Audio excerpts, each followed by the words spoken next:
Sa ngala ng Ama at ng Anak at ng Espiritu Santo.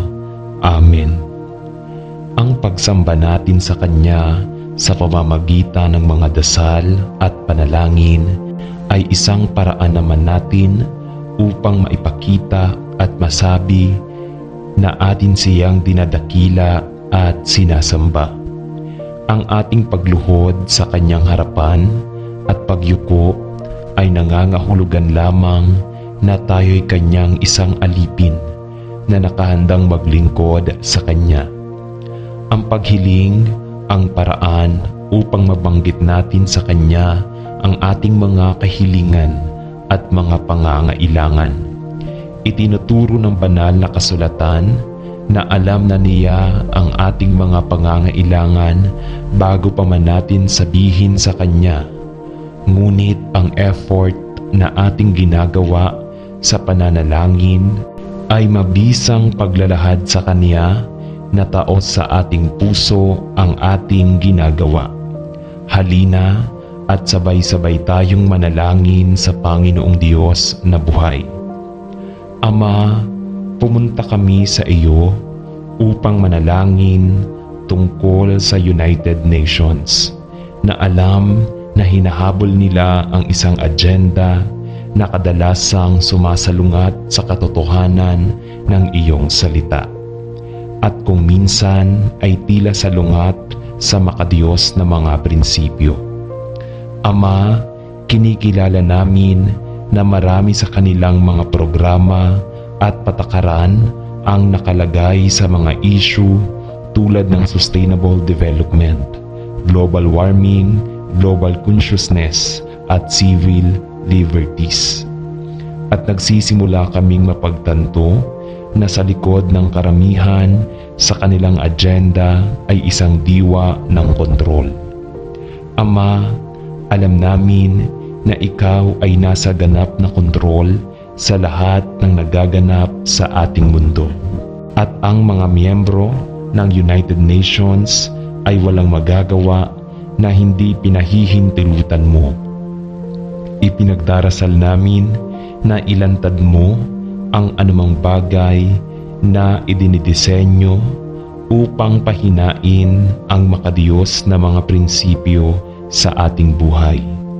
At manalangin na ikaw ay alisin ang sinuman na abusuhin ang kanilang kapangyarihan o ay naghahanap upang ilagay ang mga tao sa ilalim ng pagkakakilanlan o manipulahin ang mga mapagkukunan ng mundo para sa kanilang sariling personal na kalamangan.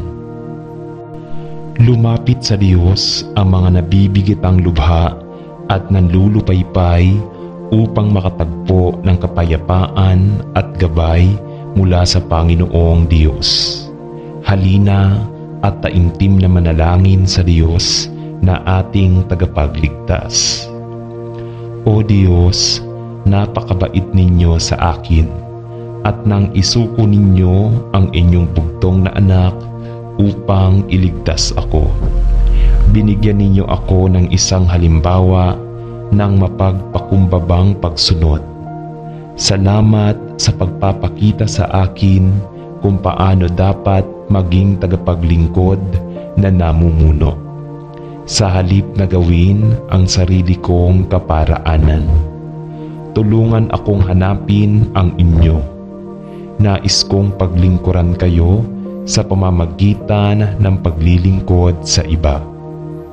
Kaya't baguhin ninyo ang aking puso at tulungan akong mahalin ang iba ng totoo. Hubugin ninyo ako sa isang taong itinuturing na higit ang iba kaysa sa aking sarili. Sa ngalan ni Jesus. Amen. O Diyos, minsan parang wala akong mga salitang dapat na ipanalangin. Hindi ko palaging alam kung ano ang sasabihin sa inyo.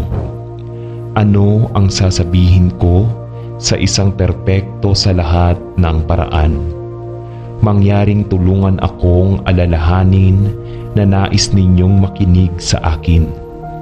Bigyan ninyo ako ng kumpiyansa na sabihin ang nilalaman ng puso ko sa inyo. Ngunit tulungan ninyo akong gawin ito ng may paggalang.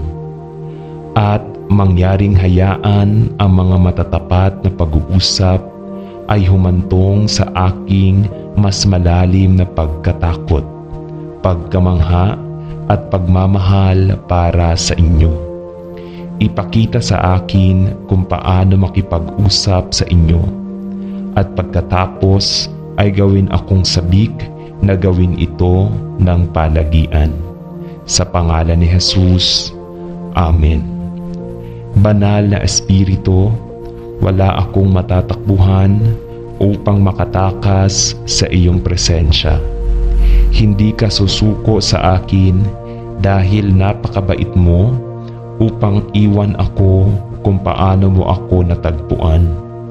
Gabayan mo ako, payuhan mo ako, at ipakita mo sa akin ang mga landas na patungo sa buhay.